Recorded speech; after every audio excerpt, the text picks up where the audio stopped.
If half of humanity suddenly disappeared, what changes would happen to the Earth? Please note, this sleep aid video cost 4 billion people and lasts for an hour.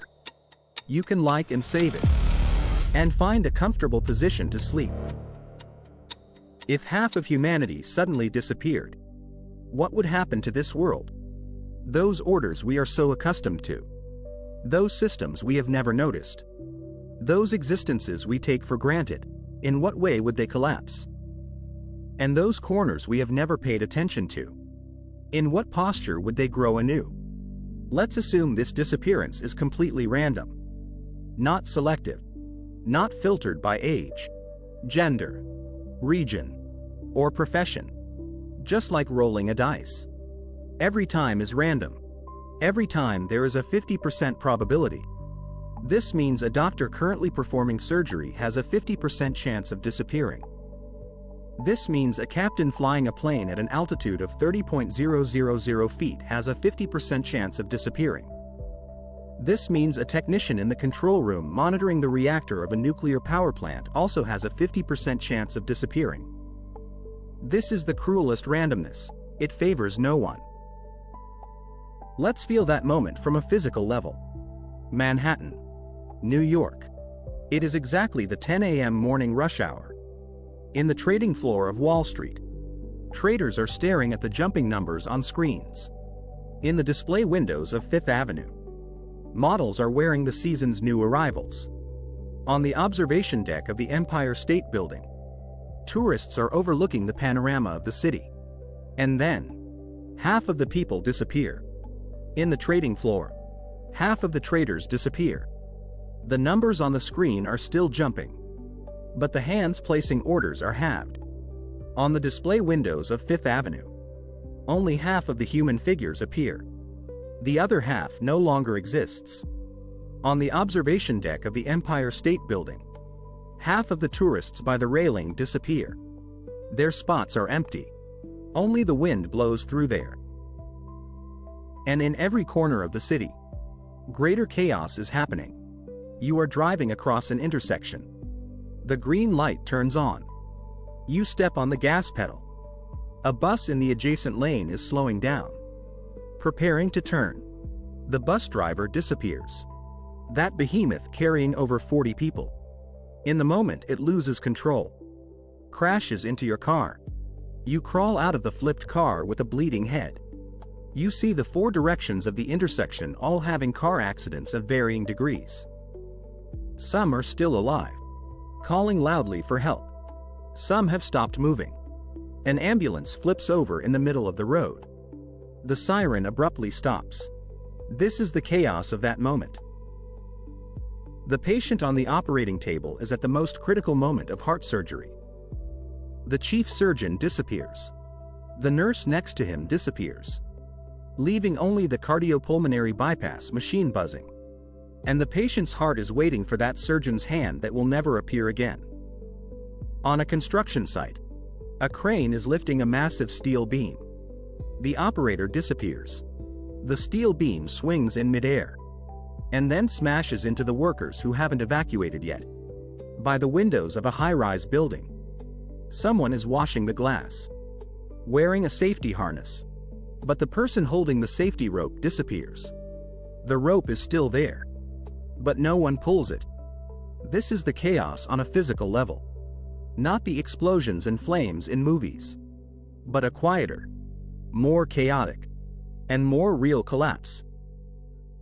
And the sound also changes in that instant. The city has white noise, the roar of car engines, the buzzing of air conditioner outdoor units, the noisy chatter of crowds, the construction sounds from a distant site. All these sounds merge together, forming the unique background noise of the city. This sound is so common that we have long been accustomed to its existence, just like being accustomed to breathing. But now, the sound is halved. The roads are much sparser. A car passes by only every 10 minutes instead of dozens per minute. The roar of engines becomes scattered, like an old man's sparse teeth. The number of air conditioner outdoor units decreases. The buzzing becomes intermittent. The voices of the crowd disappear by 3/4. Not only is the population halved, but also half of the remaining people are injured in accidents or trapped. The people who can truly make a sound are even fewer. The city suddenly goes quiet. That kind of quiet is not the quiet of late night, but an eerie quiet. Like someone suddenly stopped talking next to your ear, leaving an unresolved sentence. What is the first reaction of the survivors? At first, no one believes it. This exceeds the boundaries of human cognition. Before that moment, no book in the world, no movie, no legend has ever described such a thing happening. So when it actually happens, the brain's first reaction is denial. Impossible. Some will say, this must be some kind of prank. Some will think, this is a dream. Some will tell themselves this, and then pinch themselves hard. Then fear begins to spread. Survivors frantically start searching for their loved ones. Phone calls can't get through. Not because of signal issues, but because base stations require maintenance. When a massive number of users try to connect simultaneously, the base stations become overwhelmed and directly crash. The operator's servers in that instant receive hundreds of millions of query requests, all timing out. Text messages cannot be sent. WeChat keeps loading. QQ times out. All instant messaging apps in that moment malfunction. Survivors start running to places they are familiar with: schools, kindergartens, companies, parents' homes. They run on the streets, crossing chaotic accident scenes, bypassing collapsed billboards, stepping over shattered glass. They see many people lying on the ground, some groaning, some already motionless. But they don't have time to stop, because the person they are looking for might be at the next intersection. Those who find them are lucky. Those who cannot be found, their names henceforth become a symbol, etched in the softest part of the heart. And the communication system also begins its slow death at that moment. The operator's customer service hotlines can't be reached, not because no one is answering, but because the people on the other end of the line have a 50% chance of disappearing. The number of customer service reps answering calls is halved, while the number of people calling in has increased tenfold. No one knows what to do. No one knows what happened. No one knows who to trust. All channels on TV turn to static or broadcast paused screens. On the radio, only emergency broadcasts loop. But that broadcast itself has also lost its meaning. It only says, please remain calm and stay where you are, but doesn't explain why we need to remain calm or what exactly happened. On social media, messages flood in like a tide. My mom disappeared. My boyfriend disappeared while at work. Why? Why us? Why isn't it me? I'd rather it be me. Some of these messages are sent successfully. Some are stuck on sending forever. Those successfully sent messages flash on the screen for a few seconds, then are drowned by more messages, ultimately vanishing in the torrent of information. And those messages that fail to send stay forever in the input box, like some sort of silent last words. How does the energy system respond? Let's push the timeline back a little bit. A few hours later, the initial chaos has passed. The survivors slowly begin to calm down. They gather together, comforting each other, relying on each other. But what they don't know is, in places they cannot see, a slow collapse is unfolding. First is the power system. Modern civilization is built upon electricity. Without electricity, there is no water, no heating, no food in the refrigerator, no mobile phones, no internet, no anything. We have become accustomed to the existence of electricity, just as we are accustomed to the existence of air. But the power system is not as stable as the air. It requires continuous human monitoring and adjustment. Nuclear power plants are the first to encounter issues. Nuclear power plants have complex safety systems. the most important of which are automatic protection mechanisms. When anomalies are detected, these mechanisms will automatically activate, like inserting control rods to stop the reaction, or activating the emergency cooling system to prevent a core meltdown. But the problem is, these systems need electricity to drive them. Emergency diesel generators need humans to start them. The pumps of the cooling system need humans to monitor them. A nuclear power plant is not a perpetual motion machine. It is a precise system that requires continuous attention. When half of the operators disappear, the control systems of the nuclear power plants start reporting errors. Alarm sounds rise one after another, like a pack of desperate animals howling. Those few employees still at their posts desperately try to maintain operations. But what they face is an astronomical workload. One person has to do the work of 3. Ultimately, most nuclear power plants will automatically shut down. This is a good thing, and also a bad thing. The good thing is the nuclear reactions stop, and nuclear explosion won't occur. The design of nuclear power plants is specifically to prevent this from happening. The bad thing is the cooling systems need electricity to run, and nuclear waste will still release decay heat. If it cannot be cooled in time, the core might melt down, releasing radioactive materials. Dozens of nuclear power plants worldwide happening simultaneously. Those nuclear power plants that didn't automatically shut down. Those half destroyed by earthquakes or tsunamis. Nuclear power plants begin to release their hidden toxins. Radiation starts drifting with the wind. Although not as intense as a nuclear bomb, it is enough to contaminate vast tracts of land. Humanity's nuclear legacy, after half of humanity disappears, begins its reckoning. The natural gas and oil systems are also struggling. Pipelines are the blood vessels of modern energy. They cross mountains and rivers, connecting oil fields, gas wells, and millions of households. But these pipelines need pressure to maintain operation. If the pressure is too high, the pipe will burst. If the pressure is too low, gas cannot be supplied. And pressure regulation requires humans to monitor and adjust. When half of the engineers and technicians disappear, the pipeline system begins to lose balance.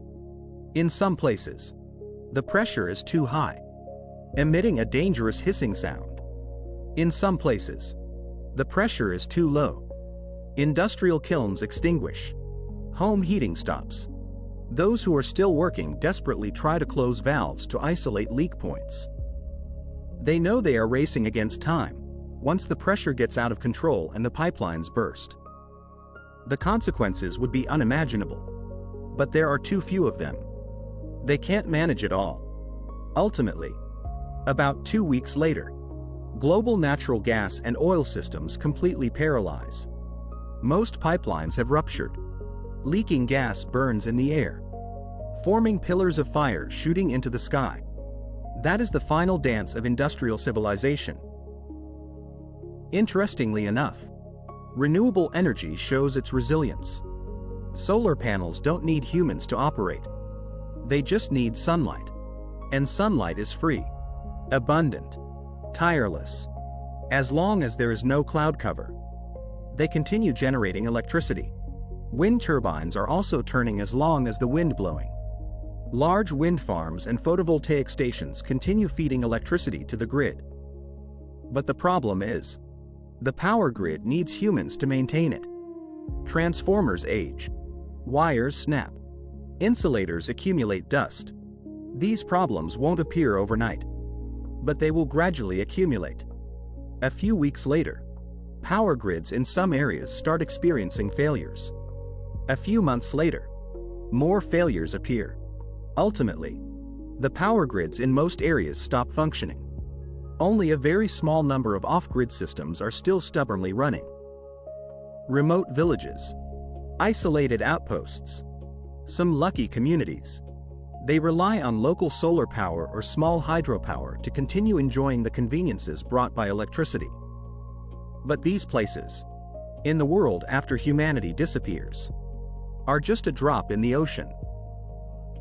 How does the transportation network collapse? Let's see how humans move. Every day, tens of thousands of planes fly in the sky globally. They carry cargo, carry people, flying from one continent to another. Airports are among the busiest places on Earth. There are planes taking off and landing on the runways almost at any given time. But airports are also among the most human-dependent places.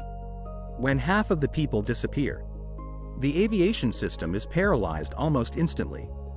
Not because the planes can't fly, but because the airports can no longer operate. Air traffic controllers are halved. The flight information display systems crash.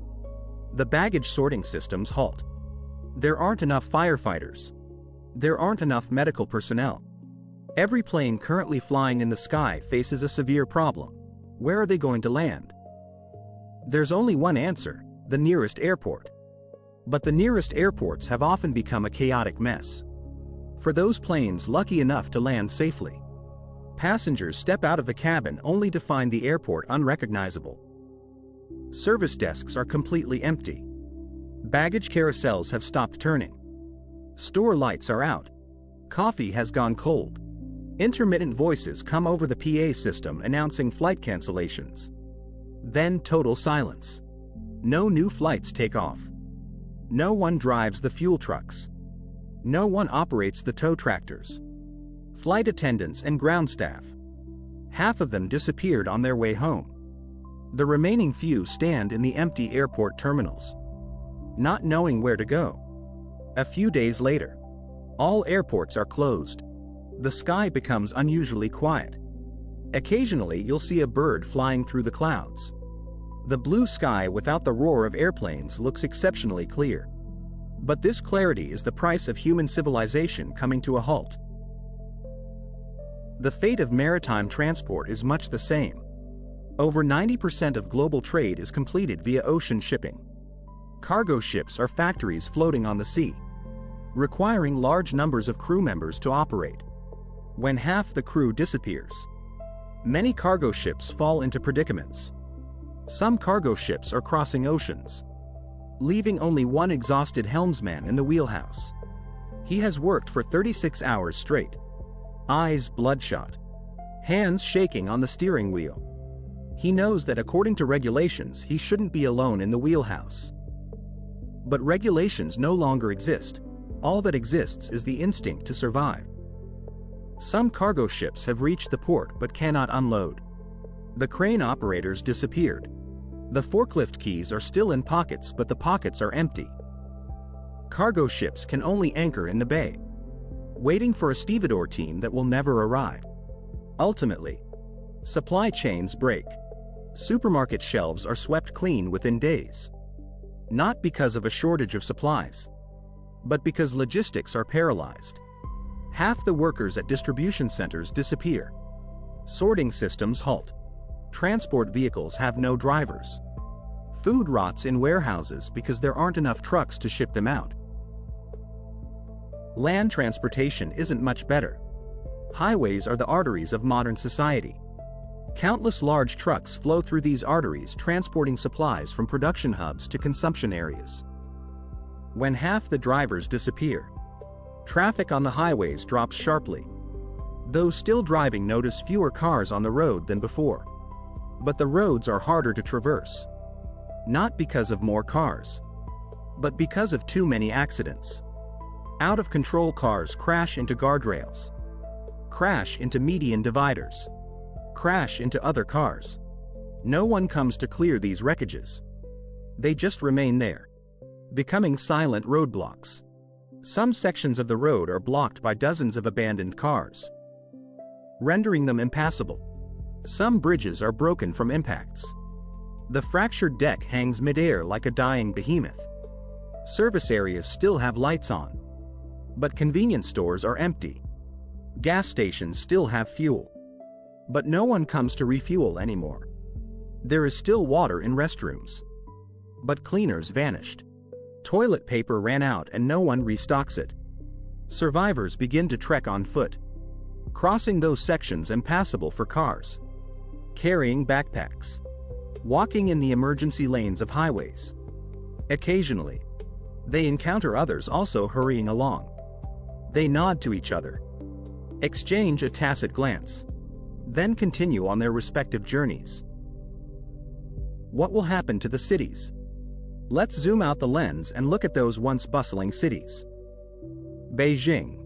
The morning sun shines on the glass curtain walls of the CBD, reflecting a dazzling light.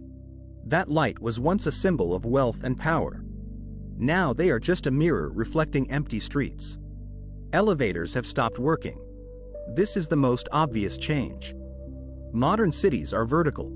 Skyscrapers of tens or hundreds of floors swallowed countless people, and swallowed countless elevators.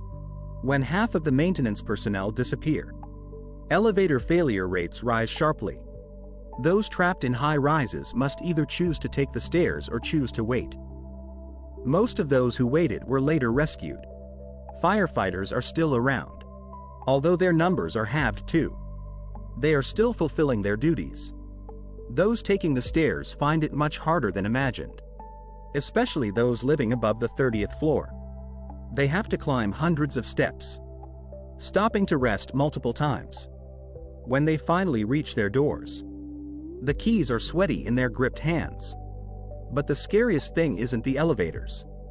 The scariest thing is water. Tap water doesn't fall from the sky.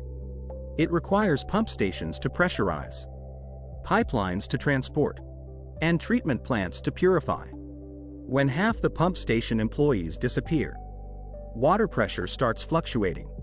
In some places, the pressure is too high.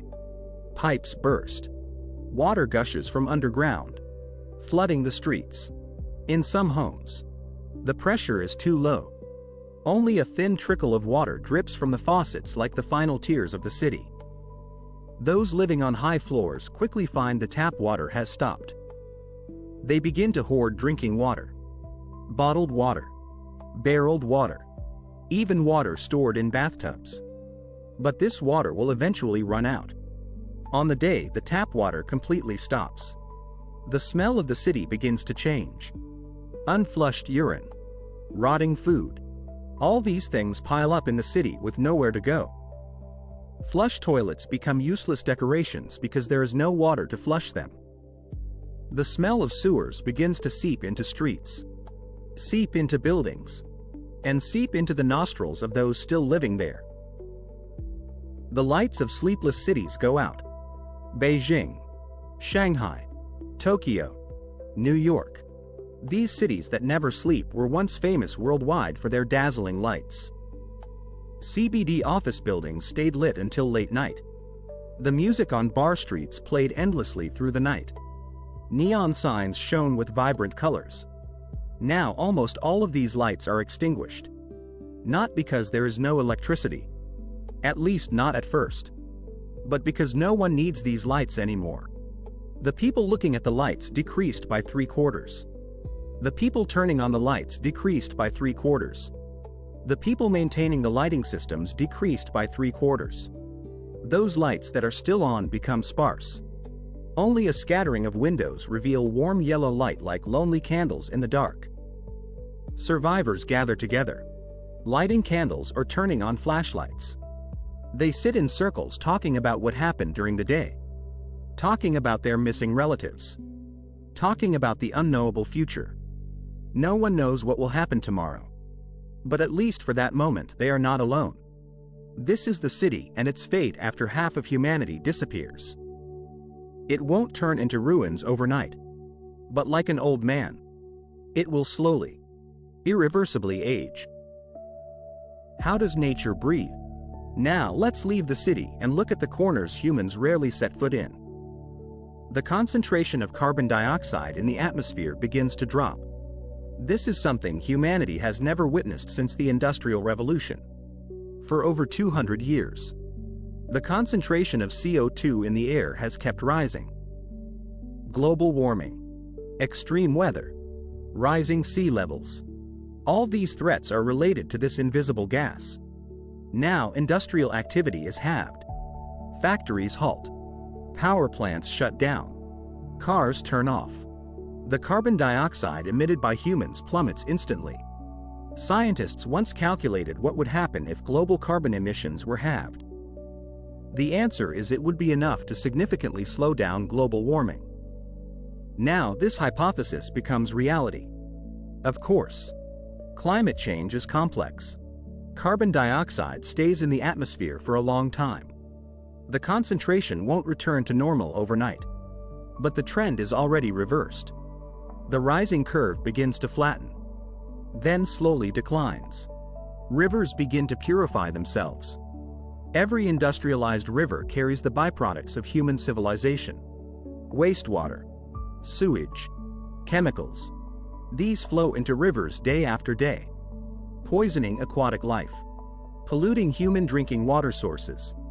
Now industrial wastewater is reduced. Not disappeared, but reduced.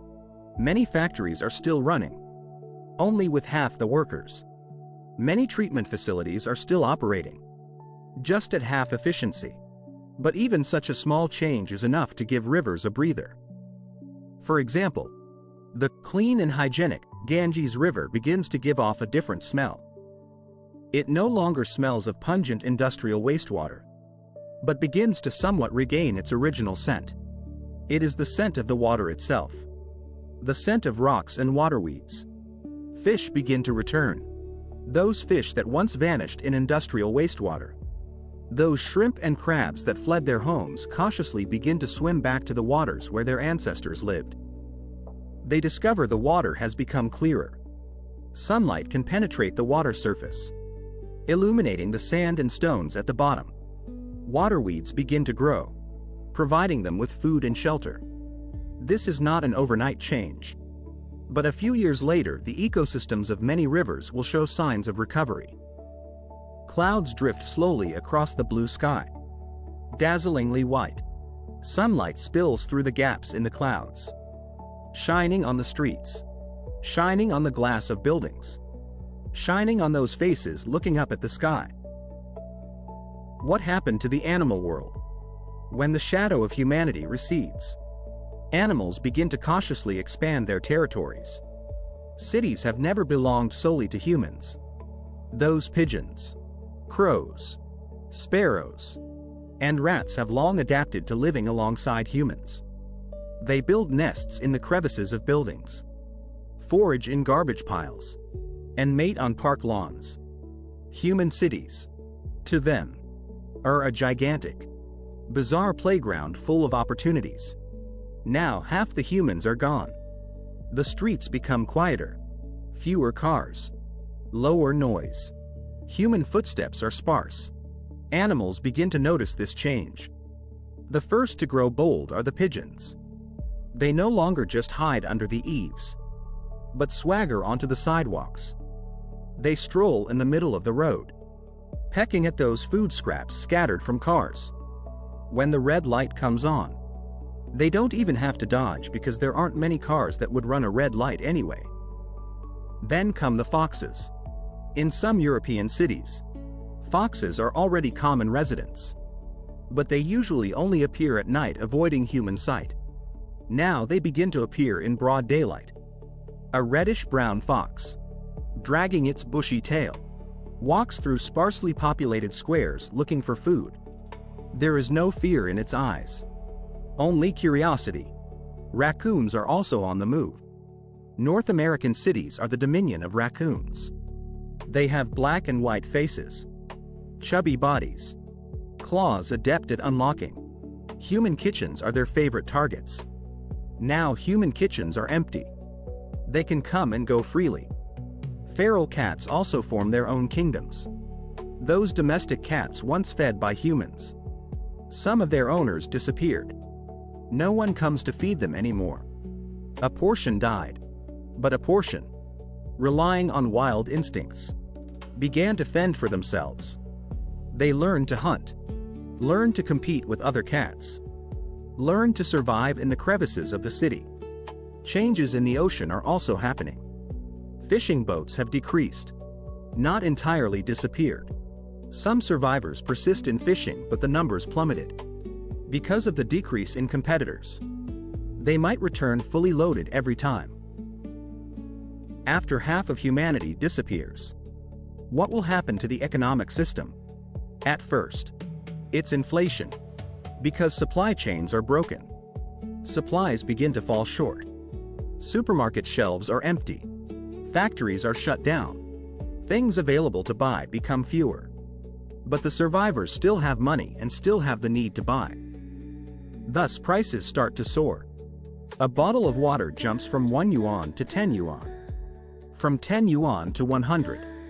Some are willing to pay any price for a bottle of water because without water, they die. But soon, deflation arrives. Fewer people means fewer needs. Moreover, those things requiring human labor to produce can no longer be produced. Factories halt. Not enough workers. Machines have no operators. Thus supplies become even scarcer. But the problem is the number of buyers is also too few. Demand shrinks even faster than the shrinkage of supply. So prices start dropping. No. Not dropping. Collapsing. Knowledge is also disappearing. The industrial knowledge humanity accumulated over 200 years is being lost at a staggering speed. Those complex crafts. Those delicate technologies. Those skills that require years of training to master. Their carriers are people. And people are disappearing. The most obvious example is medicine. Medicine is one of the disciplines most reliant on humans. A surgeon needs over 10 years of study and training before stepping up to the operating table. An anesthesiologist needs precise judgment and rich experience. A nurse needs to be familiar with countless drugs and instruments. When these people disappear in droves, the medical system is nearly paralyzed. Those doctors still working find themselves facing an astronomical number of patients. The hospital lost 3/4 of its staff. Yet the beds are full of patients. Medicines are short. Equipment is broken. No one is there to hand over the scalpel. No one is there to help change dressings. Many doctors have to do 3 people's work alone. They work 20 hours a day without even time to sleep. Eventually, many of them also collapse. Not from infection, but from pure exhaustion. Will humanity revert to a civilization prior to the Industrial Revolution? Will we start over from an agrarian society? No one knows the answer. But time will deliver its verdict. What is the weight on the heart? When the initial chaos has passed. When survival issues are temporarily resolved. Survivors begin facing an even heavier problem: psychological trauma. Collective trauma. This term steps out of sociology and psychology textbooks to become a visceral feeling for everyone. Half of humanity disappeared. Not from war. Not from disease. But in an inexplicable way. Suddenly. Randomly. Disappearing without warning. Survivors bear an unspeakable guilt. Why am I the one who survived? This question haunts them like a ghost. In the dead of night. Whenever they see empty seats. Whenever they think of the person from whom they will never hear a response again. This question surfaces in their minds. Some survivors feel they don't deserve to live. They think, the one who disappeared might have been more valuable than me. Maybe he was a doctor who saved lives. Maybe she was a teacher educating children. Maybe he was an expert in some field. And me? I'm just an ordinary person. Why do I get to survive? This kind of thought will erode their minds, plunging them into deep self-blame and depression. The severing of intimate relationships is the deepest wound. Everyone has some special people in their lives: parents, partners, children, friends. These relationships constitute the meaning of our lives. Without them, what is left of life? Many families are torn apart in an instant. Some children lose both parents, becoming orphans. Some parents lose their only child. The white-haired burying the black-haired. Some partners lose the other half. Forever separated by life and death. Those survivors who found each other hug tightly. They dare not let go. Afraid that if they do, they'll lose each other again. But their embrace contains not only the joy of reunion but also the fear of loss. Will it be you who disappears next time? This question hangs between every embracing couple. Hangs in every family with children. It's like a dark cloud hovering over the heads of all survivors. Collective trauma changes a person. Those who used to be optimistic and cheerful may become silent and withdrawn. Those who used to look forward to the future may just muddle through the days. Those who once believed hard work pays off may become fatalistic. They are not weak. They have just experienced too much. Losing half of humanity is not something anyone should endure. But humans also possess astonishing resilience. Amidst the ruins, amidst the trauma, people begin to search for meaning once again. Some start pondering. Since death could come at any time, since everything will disappear, then what am I living for? There is no standard answer to this question. But every survivor will try to find their own answer. Some choose to help others. They become volunteers to care for orphans who lost their families, to keep company with lonely elders. In the process of helping others, they find their own worth. Some choose to pass on knowledge. They start recording what they know. Writing, painting, music, skills. They hope that even if they disappear one day, this knowledge will be left behind. Some choose to live in the present, since the future is unknowable, since death could strike at any moment. Then cherish today properly. Cherish the sunlight. Cherish the breeze. Cherish everyone still around you. This is how humans face trauma.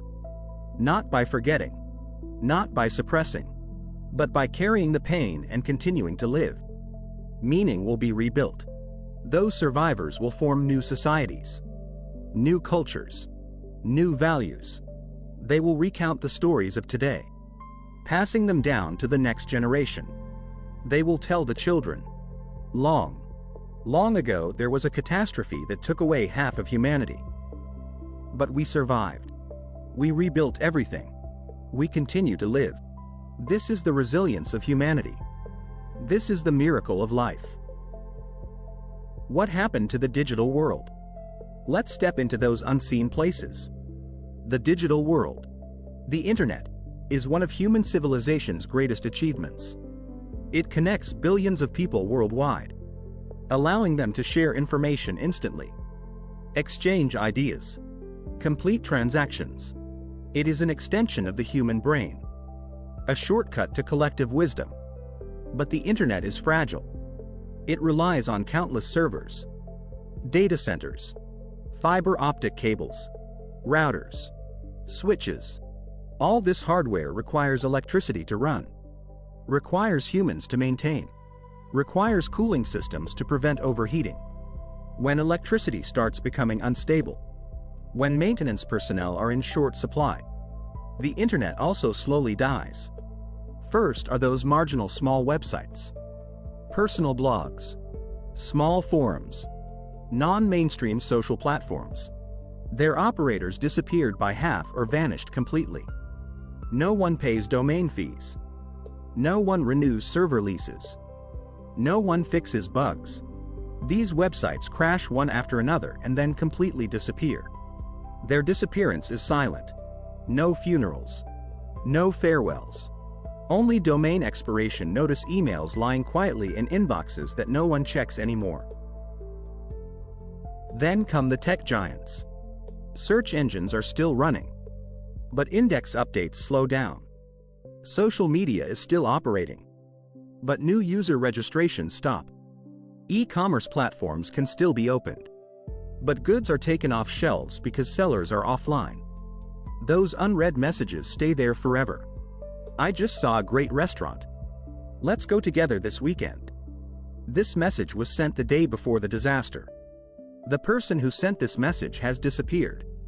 The person who received this message will never know that the other person wanted to take them to that restaurant. Mom, I scored 100 on my test today. The conversation beneath this message stays forever on the mother's avatar. That mother disappeared, but she kept her daughter's message. Whenever she misses her daughter, she taps open this message, looking at it over and over again. Social media turned into ghost towns. Those avatars are still there. Those nicknames are still there. Those photos and texts posted in the past are still there. But many of their owners are gone. Occasionally, new messages appear. They are missing person notices posted by survivors on the platforms. Cries for help. But these messages will also become fewer. Until one day they stop entirely. A few years later, the active users on social media might be down to a handful or a dozen. They might be lucky ones who accidentally discovered people are still using the platform. They might be stubborn elders trying to preserve some memories. They might be wanderers who don't know where to go. In this ghost town, emitting voices that receive no response. The death of the digital world is slow but not invisible. Those open documents remain at their last edited spots. Those half-played videos freeze and stay frozen there forever. Those downloading files stick at 99%. Never to finish. These are all traces of humanity's existence. They are like fossils of the digital world, recording past glories and recording the ultimate silence. What happened to space? Let's cast our gaze even further beyond Earth. There are still several astronauts on the International Space Station. They are elites selected from Earth, having trained for years, carrying out humanity's mission of exploring space. At this moment, they are floating in an orbit 400 kilometers above the ground, looking out the porthole at the blue Earth. They don't yet know what happened on Earth. Communication between the space station and the ground has latency and isn't real-time. The astronauts have their own tasks to do, their own things to be busy with. Earth rotates slowly in their field of view. Clouds drift over the oceans. City lights are faintly visible at night, until ground calls are interrupted. At first, the signal just weakens. Not completely gone, just intermittent. Mission Control's voice becomes muffled, sometimes completely inaudible. They assume it's a communication equipment failure. Maybe some interference. Maybe a hardware issue. The astronauts start troubleshooting themselves. They check the antennas, check signal amplifiers, check every possible point of failure. But the problem isn't the space station. It's the ground. At Houston's Mission Control Center, humanity decreased by half. The technicians responsible for comms disappeared. The monitoring engineers disappeared. The remaining people are frantic, unable to attend to routine space station comms. A few days later, communications completely cut off. The astronauts stand by the porthole. Looking at the Earth they can no longer contact. They don't know what happened. They can only guess. Maybe it's war. Maybe it's a disaster. Maybe a systemic failure. No one gives them the answer. They can only continue executing their tasks, continuing to live in that confined space station. Supplies begin to run low. Planned resupply missions are cancelled because launch site engineers disappeared. No one to assemble the rockets. No one to maintain launch pads. No one monitoring in the control center. The space station supplies are consumed with no new supplies arriving. The astronauts start rationing, reducing extravehicular activities, reducing operations of non-essential equipment, reducing consumption of food and water. But these measures can only delay. They cannot change the final outcome.